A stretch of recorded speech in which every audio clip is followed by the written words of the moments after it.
Hello, everyone, and welcome to the SGPN Fantasy Football Podcast, Free Agency Edition.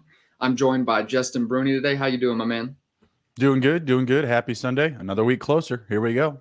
Yep, we are down another week in the offseason. The NFL draft is approaching. Free agency's been going on all week. So today we will be diving into all the free agency moves and the fantasy implications. Like usual on Sunday, I'm running on fumes after my bar. This is my Saturday, my version of Saturday after a long bartending week. So my hair is always a little bit crazy, but I'm ready to roll here.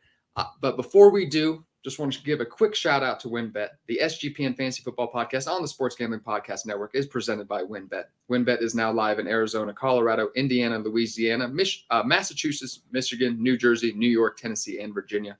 From boosted same-game parlays to live in-game odds, WynnBET has what you need to win. Bet $100 and get $100 at wynnbet.com or download the WynnBET app and start winning today. State restrictions apply. All right, with that, we'll dive into the free agency stuff, get into it right away. The first name I have up here is not even an official move yet. I have Aaron Rodgers almost traded to the New York Jets. It seems like it's inevitable at this point after, as we were talking about before, almost like the second version of the decision. What are some of your thoughts on this? How do you feel about the Jets offense? Maybe how do you feel about Jordan Love going forward with the Packers as well? Not a big Jordan Love fan. Haven't been for some time. Was never a big advocate of him, especially when he came into the league early on. We were seeing some training camp videos. He couldn't make like lateral passes. A couple of those videos, Aaron Rodgers kind of coaching him up a little bit. So I definitely have stock down for the Packers side of this potential move that is yet to be completed yet. Once Aaron Rodgers does leave, I expect, stock down for those receivers and Christian Watson, Romeo Dubes. We saw Robert Tonyan come to the Bears, so obviously they have even a bigger hole to fill now at tight end. We had discussed that on some previous episodes as well. Same thing for Aaron Jones and A.J. Dillon. I'm just not a fan of, how that offense is going to look and how I feel it's going to operate with a underperforming quarterback.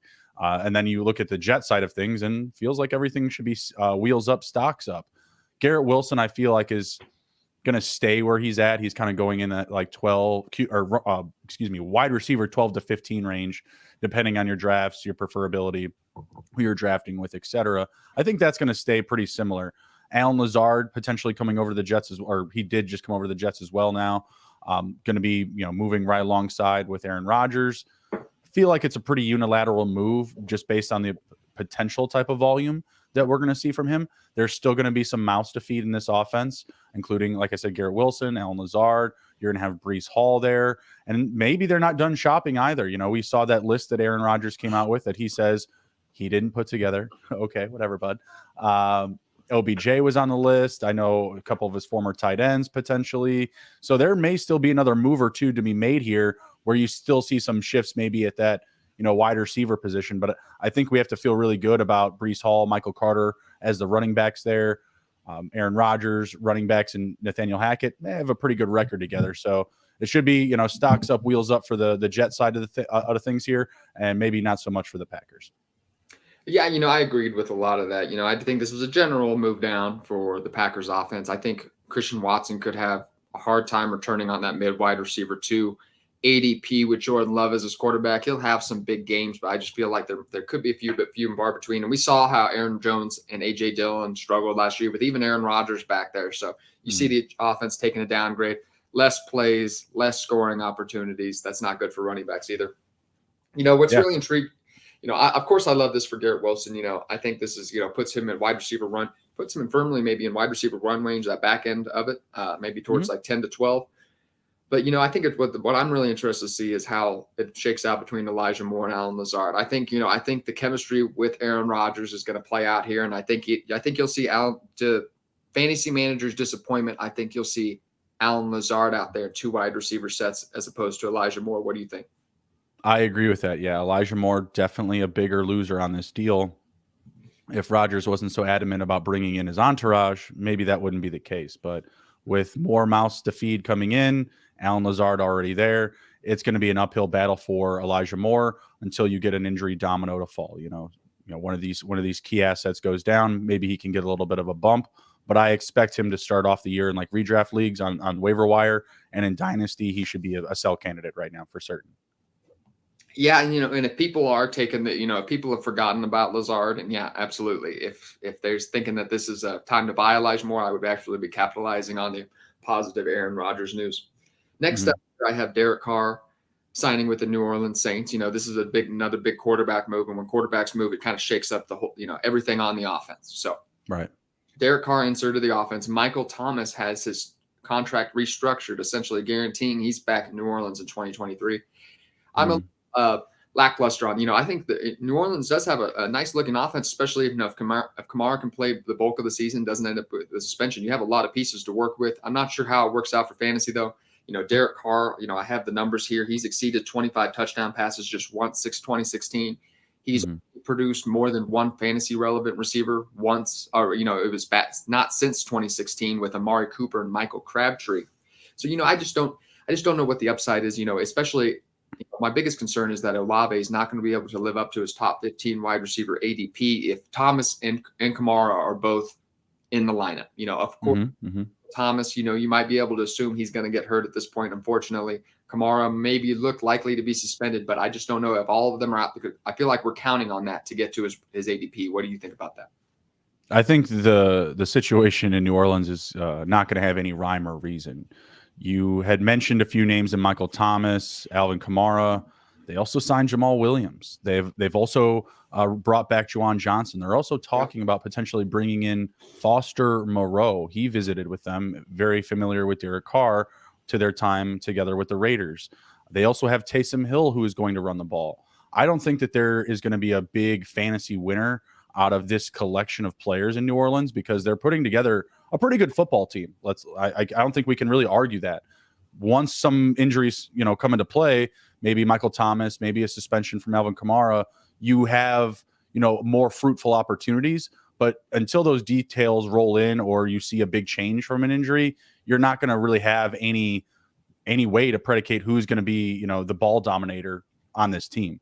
So I feel like there's going to be a lot of cooks in the kitchen. There's going to be a lot of hands touching the ball this year for New Orleans, and you want to get all these guys at value. There's not one single player that I'm willing to reach on in this offense.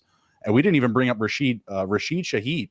He was a great performer for them down the stretch last year. I believe that he's going to have a role in the offense. So that's just my general takeaway from this team. All the moves that they're making, they're great for football. They're maybe not so great for fantasy because we love Olave. We love the Michael Thomas ADP. We love the Alvin Kamara ADP right now, even Jamal Williams. I've been able to do some very friendly best ball stacking of those two in the later rounds with a zero RB approach. But again, there's just not enough information to say like who's going to be, the big ball dominator on this team, who's going to have the most or best fantasy season. So still more details to come here. But again, these are great moves for their club as a football team. Just going to be tough to read the tea leaves for fantasy. Yeah, I think, if, as far as getting it into the race for this division, I think, they probably are the favorites to win this division. They should be. But yeah, they should be. So, if I don't know how much that actually means. The NFC is actually pretty wide open. All the good quarterbacks went over to the AFC side. So, maybe they can make a little bit of noise here. You touched on Juwan Johnson. He's kind of carried by that 7-game stretch by 7 touchdowns in there, didn't finish higher than tight end 19 in any of those other games. So, I'm not, right. I saw, I think he's more of that boom bust tight end too, still, especially with the change at quarterback. You never know how that's going to work out. But if you have Juwan Johnson, Taysom Hill, let's say they do add a guy like Foster Moreau, that's 3 boomer bust tight ends all in one team, Yeah. And so, there's a lot of mouths to feed. Michael Thomas, when he's out there, is just, I see him as very dependable, kind of that safeguard, target for Derek Carr right in the short game there. So I think he will get a lot of easy targets. It could put a stranglehold on the targets that Chris Olave actually ends up getting. So, I just worry that he might be a little bit boom or bust, might not get the target volume necessary to be that top perennial or, that consistent top 15 receiver this year. But we will see what happens. I still love Chris Olave in dynasty leagues and the talent. Honestly, I could see this team not finishing with 1,000-yard receiver. I don't know about that. I do think that he will get there. I tend to think that he does end up finishing in that range. I probably Olave. Yeah, Olave. I would project maybe 1,100, 1,200 yards. I haven't gotten in deep into that yet, but I would still think he gets there. I still have him right on that cusp. I think I have him at wide receiver 15 right now in my rankings, even with all the recent signings. But just those pushing him into that wide receiver 1 range, I would much prefer Garrett Wilson. I know that's been a conversation online recently, and I would prefer, if I was going to sell one of them right now on a kind of a positive stretch of news, it would be Chris Olave for me. Yeah, absolutely. Because like we said, there's just a lot of cooks in the kitchen. There's a lot of mouths to feed here. Like there could be a week where there could be stretches where he goes off and is a wide receiver 1 in 4 straight weeks, and then is a wide receiver 4 or later in the next 4. Again, it's a Derek Carr led offense. There's not going to be much consistency, I think, from our experiences that we've had with him in prior years. Yeah, agreed. And, I'm hoping for Derek Carr to, be able to, produce for this offense here. And hopefully we see Thomas finally get healthy. You know how much I loved Thomas last year in underdog drafts. And I don't know if I'll be able to resist him again at the wide receiver 5 range. We'll see about that. Before we dive into Derek, go ahead. No, I was just going to say I've had to temper my expectations as well. I wanted Michael Thomas on a new team, and that's why I was bulking up a best ball shares of him on underdog. This is a downgrade as far as long-term value for me, in my opinion. I had a lot of Thomas and Lazard last year in my best ball leagues, and I feel like I was right in theory. It just didn't end up working out for me, unfortunately. But before we dive into the Darren Waller news, I just want to give one more quick shout out to our friends over at WynnBET. WynnBET is the official online sportsbook of the Sports Gambling Podcast Network. WynnBET is now active in Massachusetts and a ton of other states. Be on the lookout for the WynnBET Win Hour each Thursday from 5 to 6 p.m. Eastern Time. During WynnBET Win Hour, marquee games of the week will have better odds on WynnBET, giving you a larger payout opportunity. And March Madness is here. So many ways to bet on the big dance. Sign up today to receive a special offer. Bet $100, get $100, limited to state availability. And, of course, for our DGens only, if you hit the biggest long shot parlay of the week, you get a $1,000 free credit. There's so much to choose from. All you have to do is head over to wynnbet.com or download the WynnBET app. Offer subject to change. Terms and conditions at wynnbet.com. Must be 20 or older and present in the state where playthrough WynnBET is available. If you or someone you know has a gambling problem, call 1-800-522-4700. Okay. Next up, I have Darren Waller traded to the Oakland Raiders. Obviously, Darren Waller is extremely talented, very athletic. Giants. It's the Giants, so it's wide open offense. It's Daniel Jones. Daniel Jones has never been a prolific passer, but we saw what he did last year with limited wide receiver weapons. This could, I think this could end up being a great move for Darren Waller if he can stay healthy. I think that's the biggest thing for him. I don't know if he will ever get back to where he was in 2019, but can he be in the same conversation as Dallas Goedert and George Kittle this year as kind of that tight end 5 to 7 range? I think he could be right in there. He's at tight end 7 for me, right behind those guys because of the injury concerns. But if he can stay healthy, I think he has a lot of upside in that offense. How do you feel? Yeah, I mean, I think 5 to 7 is a pretty good range for him. I think that there could be some pretty big weeks, but I also expect some lows as well. So just temper your expectations when looking to draft him, whether it be redraft or dynasty. Long term, I don't think that he's going to be a great option there because I just feel like they're going to constantly be kind of, bringing in talent. I still think that they're weak at receiver given the moves that they have made. They brought in Paris Campbell. I like it. I'm a Paris Campbell fan, but what happens to Paris Campbell every year? Gets hurt.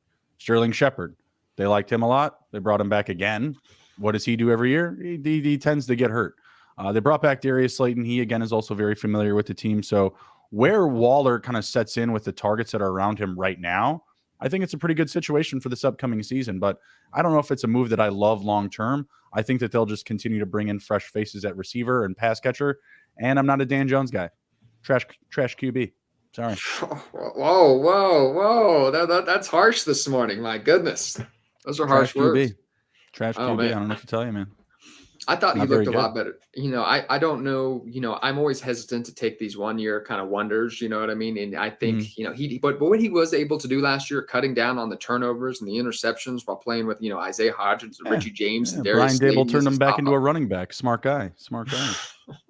Hey, and that worked for him. And for fantasy purposes, as long as he's out there, he had over 700 rushing yards last year. As long as he's out there, that puts him in a good spot. He's probably going to produce low-end quarterback 1 numbers, and if he takes a step forward as a passer this year with better weapons, maybe that turns into top 7, top 8 numbers here.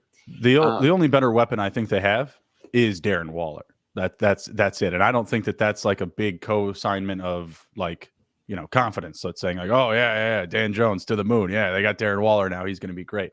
they pretty much brought back the same receivers that they've had or something similar.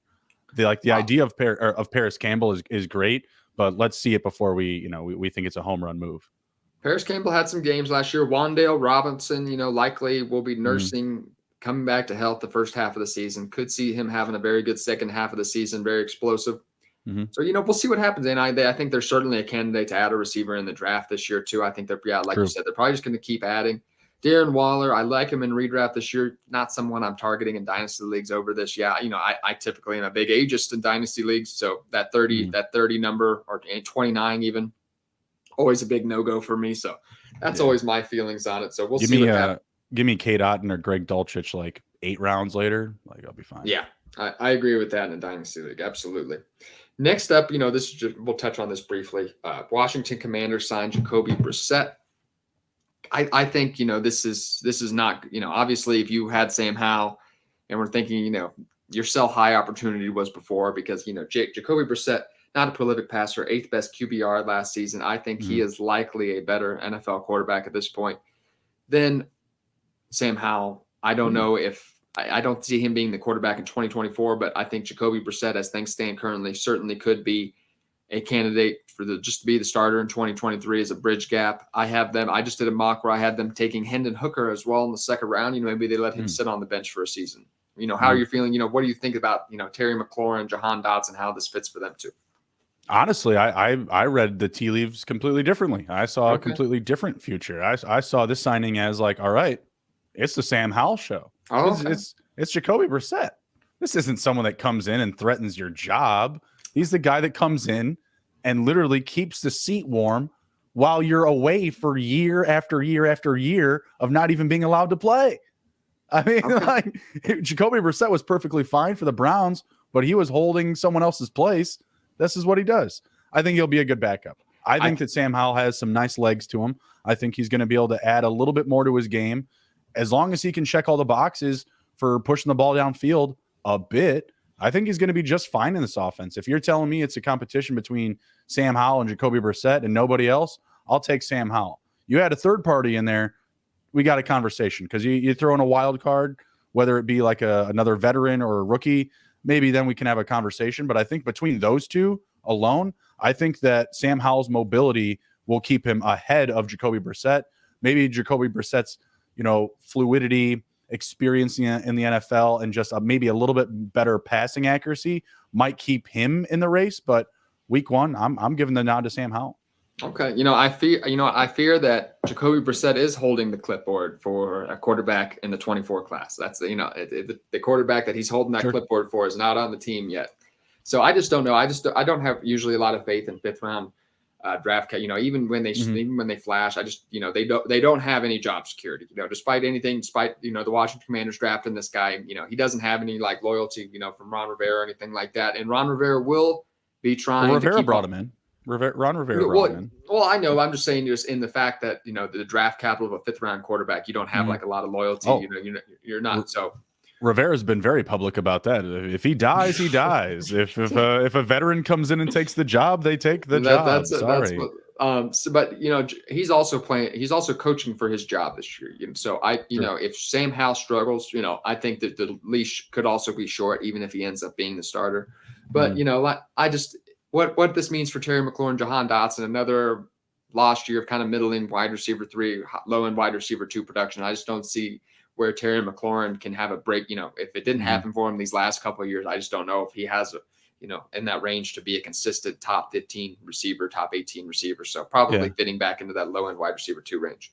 I trust Eric Bieniemy. I mean, I feel like the biggest issue with this offense has been not getting the ball to their playmakers, not getting the ball in McLaurin's hands, not getting the ball to Gibson or Brian Robinson with some nuance, some strategy. Like it always felt like, the wrong guy was touching the ball at the wrong time. Like, you're getting Brian Robinson a screen when it should have been Antonio Gibson. You're, giving Gibson, an upgut when it should have been Brian Robinson, whatever.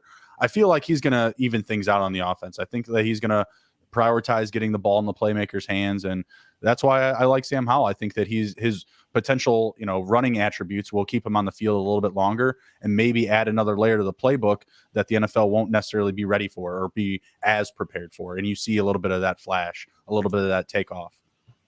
I see like if we're talking like big like best case scenario for Sam Howell, I see him as like a Baker, maybe a little bit more athletic like Baker Mayfield. I do think he has more dual Okay. threat ability than Baker Mayfield, but kind of in that similar passing structure. Sure. Next up, I have Jimmy Garoppolo and Jacoby Myers to the Oakland Raiders. I like this a lot. I like this. I like this a bit more actually without Darren Waller now. I thought it was a little bit crowded before. Jimmy Garoppolo, despite playing with all of the fantastic skill position players that the San Francisco 49ers have had, and George Kittle, Deebo Samuel, Brandon Ayuk, even Christian McCaffrey a little bit last season, I think they played a little bit together. It just hasn't, it hasn't materialized more than like low end quarterback 2 numbers. He's been below 30 pass attempts in each of the last 2 seasons. I just don't see, this offense being, prolific. I just don't know if he'll be. I love Devontae Adams. I think he's going to be a target hog. I think we did see him also have, I believe, 8 games below wide receiver 20 last year. I don't have that exact number written down for me. Either way, a little bit inconsistent year from Devontae Adams. I think you could see some of that again this season. Jacoby Myers, not overly athletic, should easily, I like him a lot more now that Darren Waller's gone. But I do think that upside is capped at kind of low end wide receiver 3, mid tier wide receiver 3, just due to the fact that it is Garoppolo leading the team. Not a ton of pass attempts as well. Josh Jacobs should get a ton of volume. So my reaction for fantasy purposes is a little bit middling here. I think this is actually good news for Josh Jacobs though, because I think they showed him they showed him their willingness to give him work last season. I think that will be the case this year as well. Yeah, I have Josh Jacobs as the biggest winner in these moves. Jacoby Myers, I don't love it. I'm sorry. Like great move for football. I think it's great to have that depth at wide receiver, but then they wound up trading Darren Waller. You're losing a little bit of overall depth.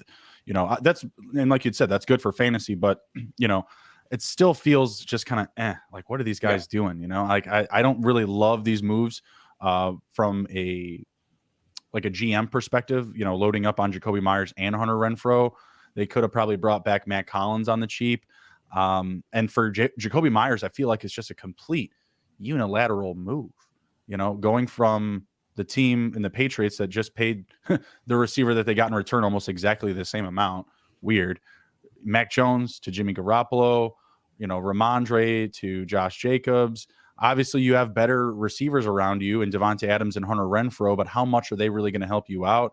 The only guys that I really want to draft from this team right now and redraft are Josh Jacobs and Devontae Adams, and I still want to get both of them at very good value. Man, I have a dynasty team that wound up having Jimmy Garoppolo and all 3 of these receivers. I don't know what I'm going to do. I don't think I make week 1 with all of them on the roster, so definitely going to get creative on how I cut those up, but I was looking at that this morning. I was like, oh, this team has Renfrow, Myers, Adams, and Jimmy. You'll get somebody out of there to produce. Yeah, maybe Myers or Renfrow for a pick, or I have no idea what I'm going to do with that one. Maybe I should just go target Josh Jacobs. I'll just bring get the whole team together. Absolutely. Jesper Horsted at tight end. Let's ride. Stacking is becoming a huge thing in fantasy football. So that would be an internet team. That would get some Twitter likes for sure. Yeah, absolutely. But so yeah, I tend to agree with you. Don't love all the moves for fantasy purposes, but do love Josh Jacobs next year. Philadelphia Eagles signed running back Rashad Penny up next. This is another move other people were really excited about that I wasn't quite didn't have that reaction to. Rashad Penny, I mean, he has upside, but all those rushing stats, the Philadelphia Eagles, fantastic offensive line, their number 1 rushing stats, that's all included with Jalen Hurts. So what's left for the running back? There's certainly, we saw Miles Sanders succeed for most of last season up until the fantasy playoffs and the NFL playoffs. However, expectations should be somewhat tempered. Rashad Penny obviously has been struggling with injuries for years. And maybe this is the best case scenario for him because, he'll be kind of maybe the second running back behind Jalen Hurts, essentially. You have Kenneth Gainwell taking some work as well. So, I'm a little bit, he's not entering my top 30 running backs, I don't think, or anything. Maybe he's right on that cusp. But yeah, low end RB3 for me. I just don't know how many times a game the Philadelphia Eagles are going to be willing to take the ball out of A.J. Brown, Devontae Smith, and Dallas Goedert's hand. Jalen Hurts is going to be taking rushing work. So, like I said, I won't be shoving him up anywhere near my RB2 ranks or anything like that. But there is some upside. How do you think? How do you feel? Yeah, absolutely. I mean, there's low expectations for Rashad Penny this year, and I think that's going to be the theme of this season is that you don't expect a lot of him, but there could be some weeks where he really goes off. You're not drafting him with any priority. If you are, it means that you've already drafted Kenneth Gainwell. You know, I was actually able to pick up in a dynasty league Boston Scott and Rashad Penny off of waivers, and who did I already have on my roster? Kenneth Gainwell.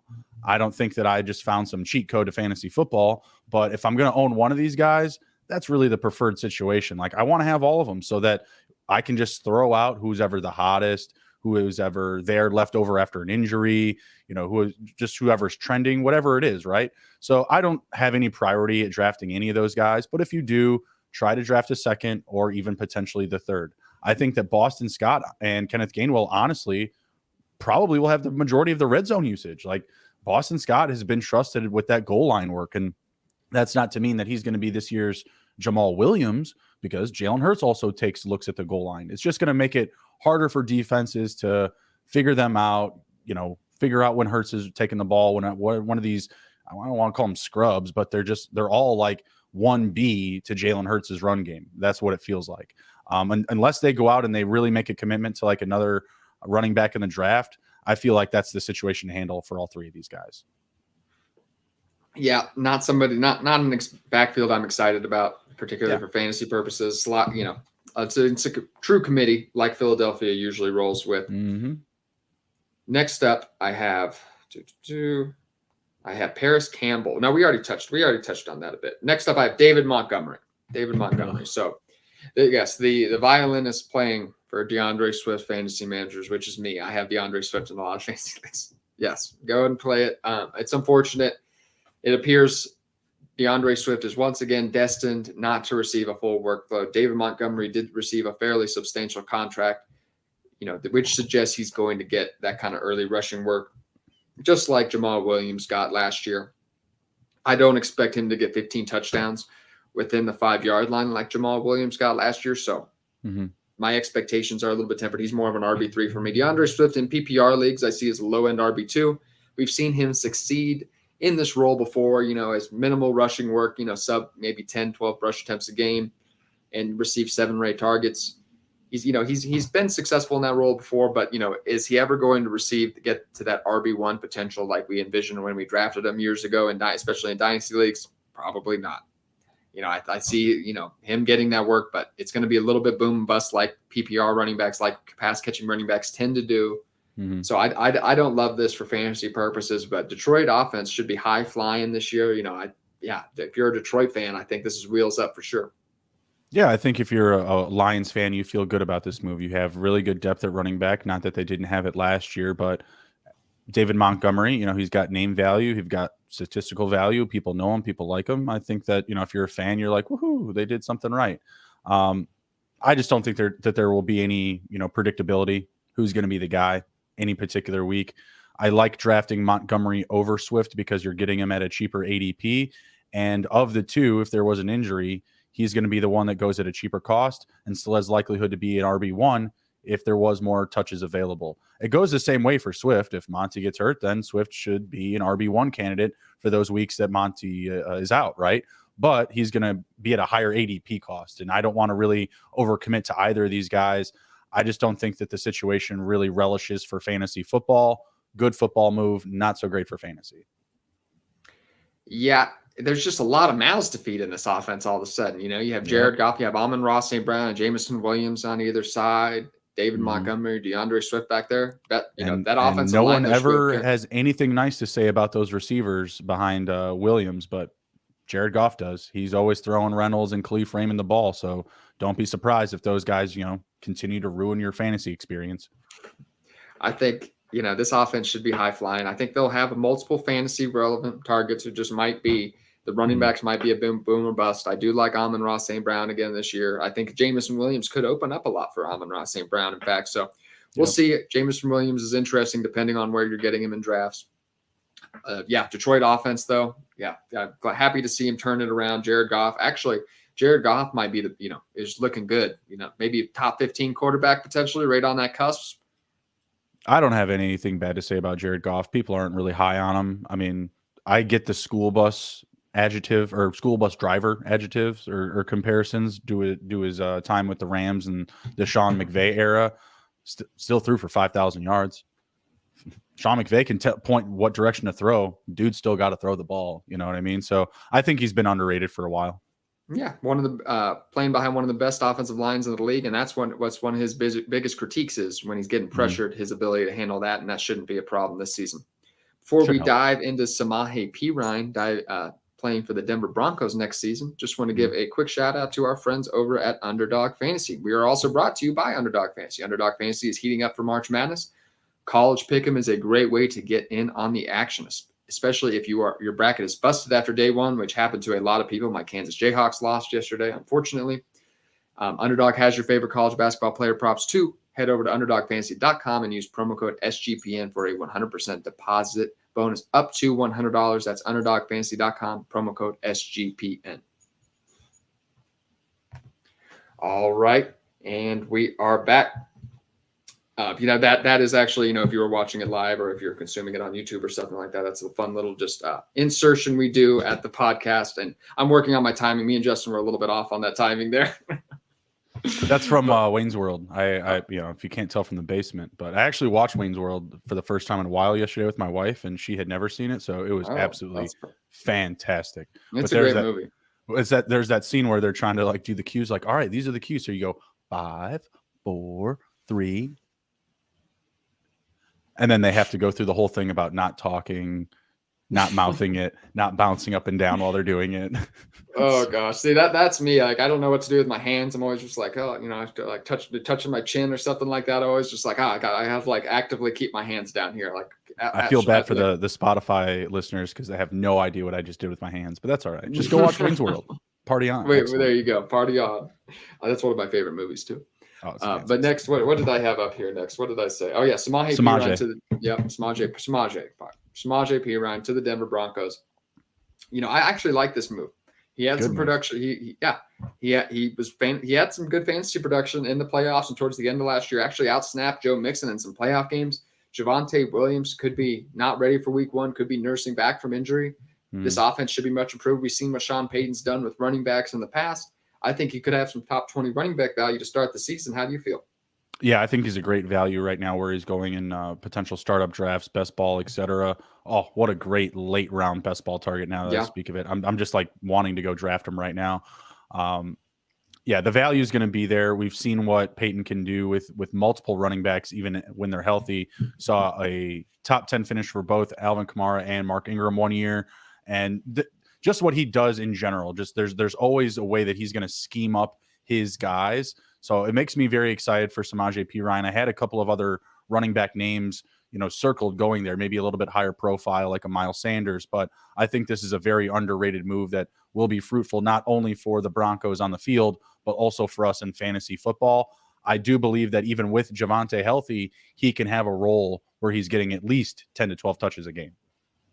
Yeah, absolutely. Yeah. And even if Javonte Williams is ready week one, going to be nursing back to health, probably not going to be himself at least the first half of next season. It's not like they're going to give him 25 touches the first 4 weeks. Absolutely. He might never get there in 2023, actually, just because, he did, he had substantial damage, just outside the ACL. It's kind of like a J.K. Dobbins-esque injury. There was extra damage. Right. So that takes a little bit longer in the recovery.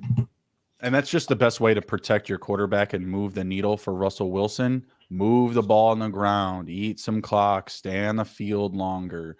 Just take a little bit more pressure off of him. And I think that's exactly what Samaje Perine in the run game will do. Agreed. I'm a big Javonte Williams believer. I was an underdog last year, and my theory was right. He had targets last season. Javonte Williams, that's what I want to argue with Andrew. He had targets. I was right. He just got hurt. And the offense was a disaster. So those are two things I didn't anticipate last year. I liked him a lot last year because I was never in on Russ. So if Russ ain't putting the ball down the field, it's check baby 1-2. So wish it lasted longer.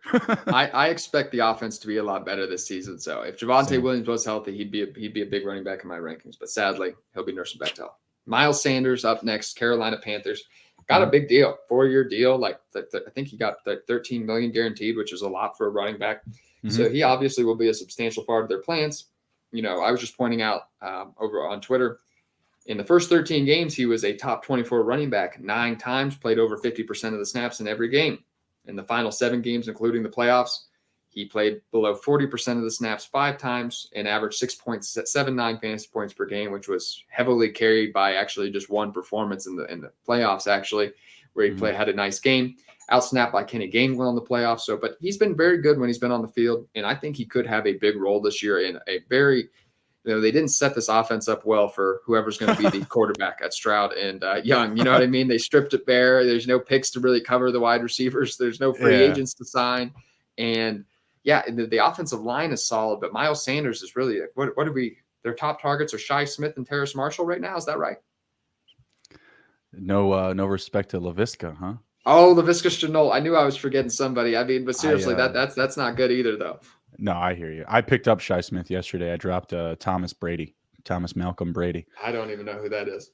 Tom Brady? You don't know who Tom Brady is? Oh, I'm sorry. I've already forgotten about Tom Brady. He's not even a fantasy football player anymore. I caught some slack for that. Someone said I veto that waiver because I dropped Tom Brady for Shi Smith. I was like, I get it, but it's inevitable, right? I mean, the Panthers keep hosting receivers. They keep letting receivers come in to visit.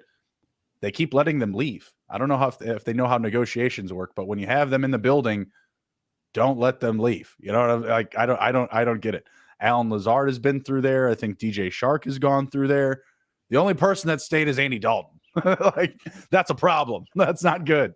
Believe me, as a Bears fan, a couple years ago, waking up free agency morning like it's Christmas, you know what I mean? And you open up your gift and you get Andy Dalton, man, that's a bummer. I'm sorry, Carolina. That sucks. I've been there, done that. Not great. I don't know what to expect from this team. Miles Sanders may very well be, getting 250 touches this season. I have no idea. Are they going to run the ball a lot? Are they going to try to get a receiver? You and I are expecting them to draft Stroud. So having Miles Sanders and Chuba Hubbard behind him, I think is a good thing, but the offensive line isn't great. They don't have anyone to catch the ball other than Hayden Hurst. You had mentioned the other ones, Shi Smith, Terrace Marshall. I'm not a big Terrace Marshall guy, but he had some moments last season. Mm-hmm. So the offense is going to be really tricky. Sanders, I feel like, could be the focus of it. I really do. It sounds like they're probably going to add another running back still. Deuce Staley, their running back coach, assistant team coach, he has been very committed, at least verbally and in the public, about running the ball with at least 2 to 3 guys. So they may not be done. This may be a team that just gets another running back and says, hey, we're going to put the ball on the ground. You're never going to know who we're going to pass to because we don't even know what receivers are going to be playing every week. So I don't know. They may just be packing it in, settling up for another top 5 pick for next year, but they need help for sure. But right now, Miles Sanders doesn't look too bad on that team because who else is going to touch the ball? Yeah, DJ Moore was not somebody they should have found any way not to give up DJ Moore in this trade. I think that'll hinder the. Oh, I know you're a Bears fan. Hey, congratulations! You're looking good. Free agency, the draft, that's all coming together for the Bears. See that was not something I would have wanted to give up. That's going to hinder the development of their rookie quarterback a little bit. But yeah, this is great news for Miles Sanders. Yeah, I think he could. I mean, where are these touches going to go if it's not Miles Sanders? He's by far the best skill position player. I think it also makes Chuba Hubbard a buy candidate too. I think like in Dynasty, I think Chuba Hubbard should be looked at on the low. I mean, I don't think you're gonna have to pay up a lot for him, But now with Donta Foreman also with the Bears, they don't have another guy there yet. I mean, if they go through the NFL draft and they don't draft someone with priority in the first 3 rounds at running back, I think the Hubbard cost is just going to go up. Yeah, I agree with that. And, Miles Sanders hasn't taken on a heavy workload his entire career. So Chuba Hubbard likely is going to get a substantial amount of work. Speaking of, Deontay Foreman real quick, it just reminded me, I just loved when I heard yesterday when people were telling him how you're going to be the backup to Khalil Herbert. He's like, I didn't hear no bell. Like, yeah, let's go. Love the dog in him. Love the dog in him. Well, that wasn't a literal quote. I put it, but his actual quote was saying that he doesn't view himself as a backup running back. And he's here to compete. That's lame. You got me with the punchline. Oh no, but that was his that's his interpretation of it. So I got you. No, if he had said that, like, oh, let's ride. Monsters are back in the midway. Let's go. So Deontay Foreman wants to come in and take that job from Khalil Herbert last year. So the next year, so Khalil Herbert's on notice. Well, just for everyone's personal sake, this is going to be very similar to the Philadelphia Eagles. All right, like I bet. we also brought in Travis Homer, i.e. Kenneth Gainwell. That's what that move is right there, pal. And Justin Fields is going to get a lot of work too. So, yep, that's right. Next up, this is my compare. How I describe this move is the Dolphins aren't spending a lot on the car, so they decided they got a deal on the car, so they're going to spend a lot on insurance. Mike White, absolutely love it. Yeah, and I think what I take away from this is that Jalen Waddle. I think this gives him a little bit of, and Tyreek Hill gives him a little bit of a safer floor. Oh, absolutely, 1,000%. Yeah, Tua missing time was very detrimental, especially to Jalen Waddle last year. Mike White's a very good backup quarterback, capable of coming in and giving these guys some fantasy, keeping these guys fantasy relevant even when Tua is not out there. So that's what I liked in this move. No, it's a home run move at 1,000%. I couldn't think of anyone better to back up Tua, to be perfectly honest with you. He's got the height, he's got the big arm. I mean, he's practically two Tuas. I mean, he can see down much farther downfield than Tua can, just based on his height and his vision. So yeah. I love this move. Mike White versus Teddy Bridgewater versus Skylar Thompson. It's not even close. And especially in best ball drafts, you should feel a lot better about taking Tyreek Hill and Jalen Waddle now. Like you had said, their floors are going to be much safer. And yeah, they're going to get open downfield, and actually, the ball's going to make it to them. It's a great move. Mm-hmm. Yeah, absolutely. Hopefully Tua stays healthy this season, but as we've seen, it's been a risk so far. So this, like I said, this definitely is a good move for Jalen Waddle and Tyreek Hill. If you own Tua in Dynasty, don't be bashful about making a move for Mike White for a handcuff, because I mean, we've seen weird stuff happen, and the Dolphins, I don't care what they say. To me, in my opinion, in my observation of their way of handling Tua when he was potentially on the move, or when they had the potential to bring someone in, he's not their guy. Like I don't care what they say, what they do. What I've seen from them. I mean, even just 11 days ago, there were rumors that Tom Brady was going to come out of retirement to play for Miami. Rumors, I get it, but rumors have to come from somewhere. It's not like someone just made it up. You know what I mean? So I just don't see them being overly committed to him long term.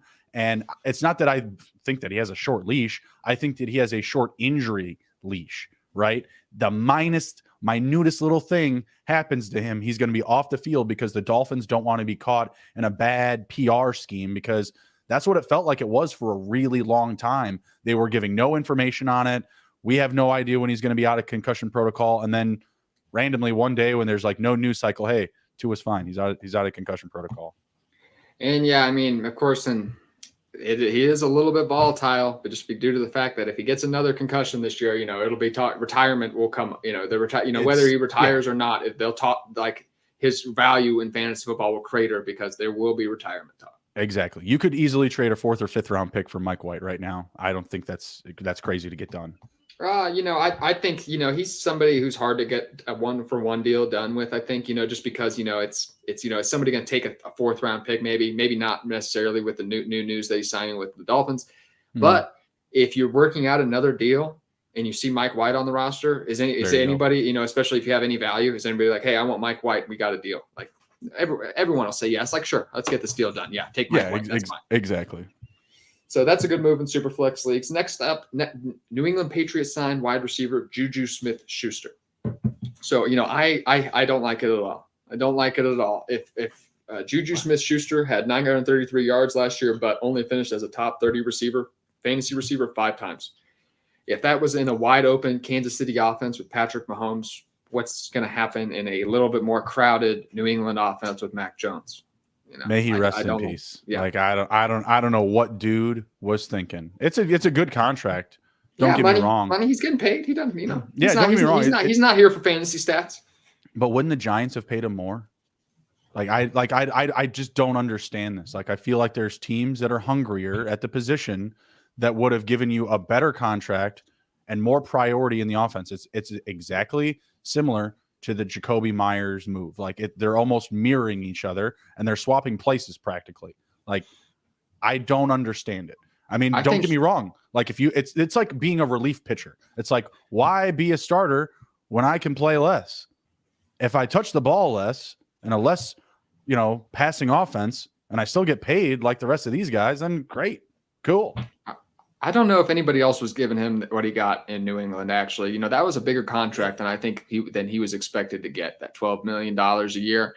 I think a lot of people actually expected him to get kind of back in maybe $7-8 million. I thought kind of back into where he got last year. Just not a highly valued possession slot receiver. He got 10 on a 1-year deal from KC.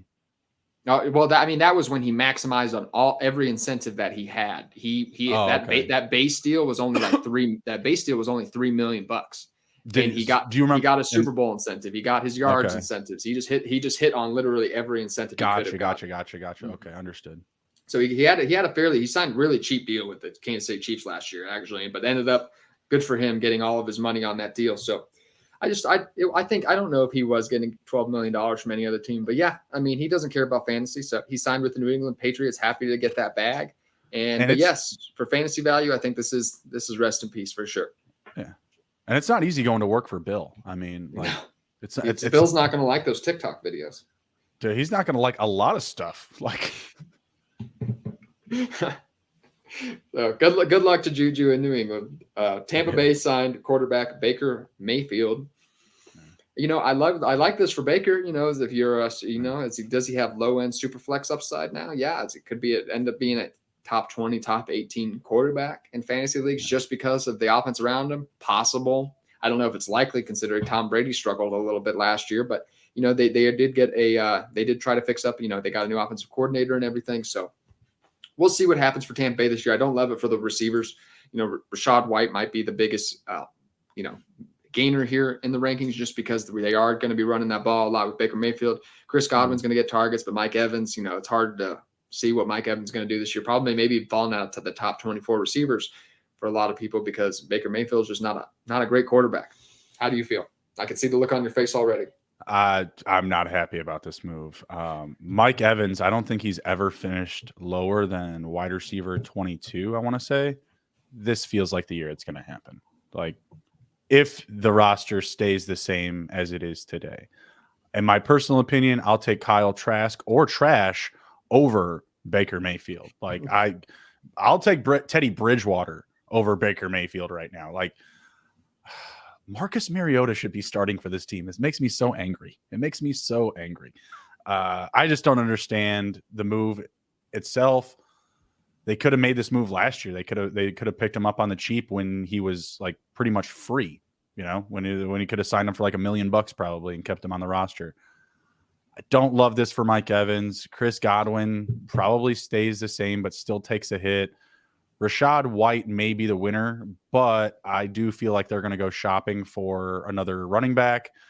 Doesn't feel like they're going to move ahead with him as just like the lead dog, bell cow type of running back. I guess Cade Otton probably makes a little bump up too, just because you can't imagine Baker, if he is the starter, is pushing the ball downfield a lot, right? So those low ADOT guys and Cade Otton, Chris Godwin, okay. I'll take him at value if I can, but I'm not targeting anyone on this team right now. Not with this glaring issue at quarterback. Yeah, and Rachaad White's still got to make it through free agency and the rookie class as well. A lot of running backs are going to be available in that 3rd to 5th round range. So next up, Alexander Mattison signing back with the Minnesota Vikings. This is slightly significant just because they have now Dalvin Cook's contract. He's been talking about being traded. They signed him early because I'm sure Alexander Mattison would have asked for a few more dollars if he found out he was going to be the starting running back on that contract. So, right. If the Vikings now decide to move on from Dalvin Cook and Alexander Mattison, the starting running back, he has a lot of value in my opinion. Now, of course, I do think given the running backs available in that 3rd to 5th round range, I do think it's likely that they bring in somebody to, at least complement him as well. But, Alexander Mattison could have top 24 running back value, maybe even if they didn't bring in anyone at all significant, top 15 running back value in that offense. We know Minnesota likes to run the ball, although it's maybe changed a little bit now with Kevin O'Connell as their quarterback, a little bit more passing forward nowadays, but that's still should be a good offense. A lot of touchdowns available. How do you feel about that move? It's all a bunch of nothing for nothing. I feel like we're going to start week 1 next year. Dalvin Cook, Alexander Mattison. Okay. Now, trades do happen, but it just feels like one of these situations where we get all excited all for nothing.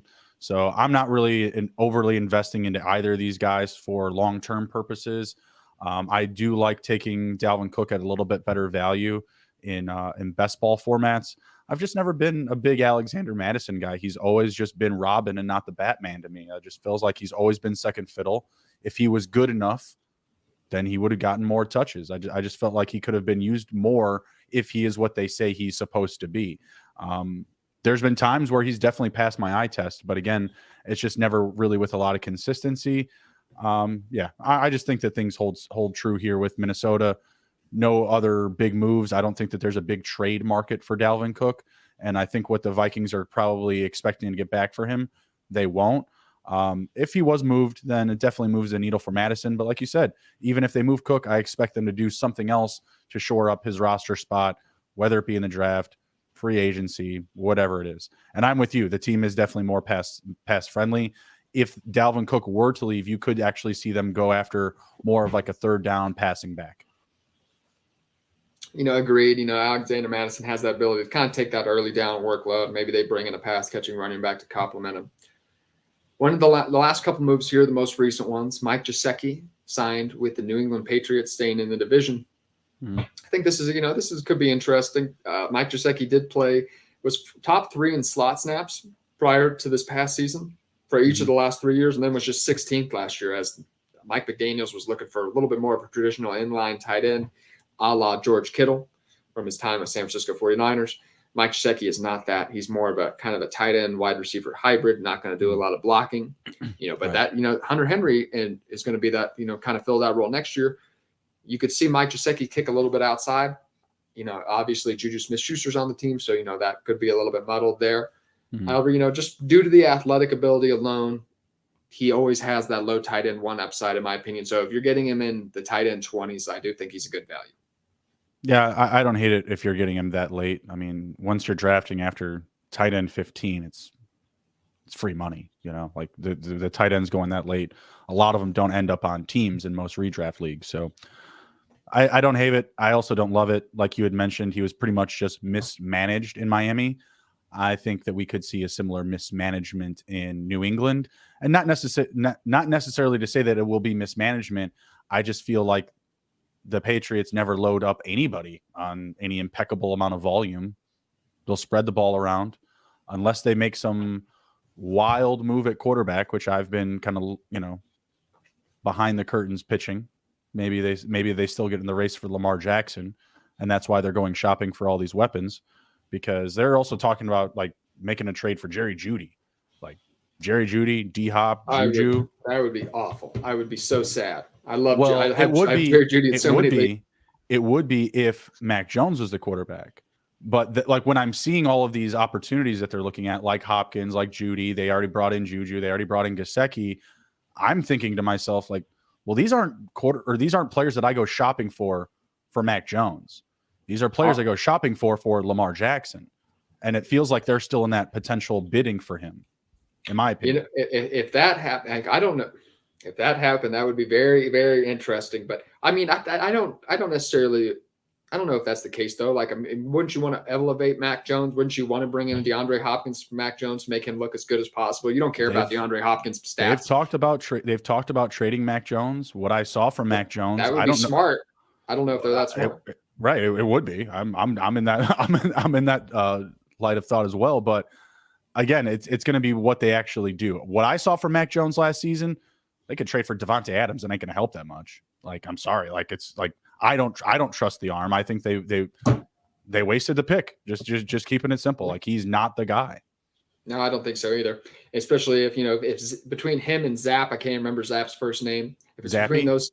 Zappy looked just as good, if not better. Yeah, that's what I mean. So if it's a conversation, that's not a good sign. Lamar Jackson would be perfect for the Patriots. Bill Belichick would love that. Cam Newton, just be able to control the ball, run all the time. Yeah, he would love that. And he doesn't care about first-round picks. 2 first-round picks, take them. I don't care. Fine. Though they have a little bit. He didn't care back when they were finishing 30 to 32nd all the time. They have a little bit more value now. That's true. But they won't have they'll have that same type of value if you get Lamar on the team. There's no way you're picking inside the top 20. Are you in the AFC? It's tough. is tough. That's true. That's a tough division. I'll give you that. But I just, I'm thinking the same things you are, though. Like Bill Belichick, Lamar Jackson, those type of weapons that we're talking about them adding. I think you're right. They're probably get out a of playoff town. team, but it's a conversation because of how deep the AFC is that they're a playoff team. You know what I mean? And specifically their division. Like their division is really good. If Aaron Rodgers, oh man, that would be insane. Josh Allen, Lamar Jackson, Aaron Rodgers, Tua with the Dolphins. Whoo! Mm-hmm. I would be fun for football next year. We'll finish up though with Brandon Cooks being traded to the Dallas Cowboys. Like it. Yeah, we were talking about this. We like this. Brandon Cooks is coming off a slightly down year, but had 6 1,000-yard seasons. I was just looking at before the show started. My only concern is, it's going to be his 10th year in the league. We've seen a lot of this. We've seen players like Allen Robinson. When you change teams, there's just a couple factors going against him. He's changing teams. That is a history of wide receivers have a history of kind of that not being so great for him. He's going to be 30 years old soon.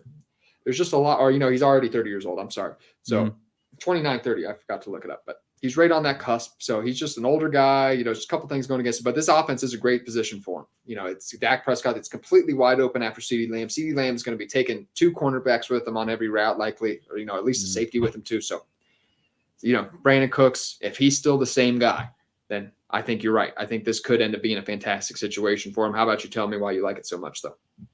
I'm with you. Other than CeeDee Lamb, who is going to touch the ball? Who's going to catch the ball? Right now, it's Tony Pollard. I expect them to draft a running back, maybe a Jahmyr Gibbs earlier, maybe a Zach Charbonnet a little bit later. But I expect them to address, the running back situation. But again, even let's say you have 2 running backs that you really like and you use them a lot. He's still like the 3rd or 4th best target on the team still. So I think he brings in a lot of experience. I like him a lot more than Michael Gallup. You're going to have to wait another potential year for the Simi Fehiko, Cavante Turbin, and Jalen Tolbert potential takeoffs. Like those guys are done. Like this move does not help them whatsoever. Also Noah Brown leaving. Like I think it just makes the group a little bit more well-rounded. Gallup does have experience, but I mean, you and I have had this conversation before. I'm just not high on him whatsoever. They did restructure his contract. This is probably the death of his value. I liked Michael Gallup if he somehow made it to the second wide receiver next year, but Brandon Cooks, it's probably going to be. And the team's just going to pass first. That's that's just really the nail in the coffin. Like it's a vertical offense. What he's going to do to supplement CeeDee Lamb's role is going to be very ideal. It's going to fit well together, simpatico, if you will, right? So pretty much just playing high-low. Let CeeDee Lamb blow the roof off. Let Cooks clean up everything underneath and mix in the run game. I love it. All right. I think we covered all the big ones. If I did miss one, I apologize. I feel like I missed one, and sometime in the last 48 hours, there was another one that I didn't cover. We also have to say that Hayden Hurst is rest in peace. He's going down to the Panthers. Had a career season. Oh, right. Yeah. We touched on that a little bit. Yeah. Hayden Hurst. Yeah. Not excited about that. Not someone I'm jumping. Yeah, I'm not going to be targeting him in any drafts. It's going to be a rookie quarterback. He might, I guess, could end up being the number. I mean, he could end up getting targets in that offense, I guess. But it's not going to be great targets. It's going to be low volume. There's not going to be a lot of touchdown opportunities.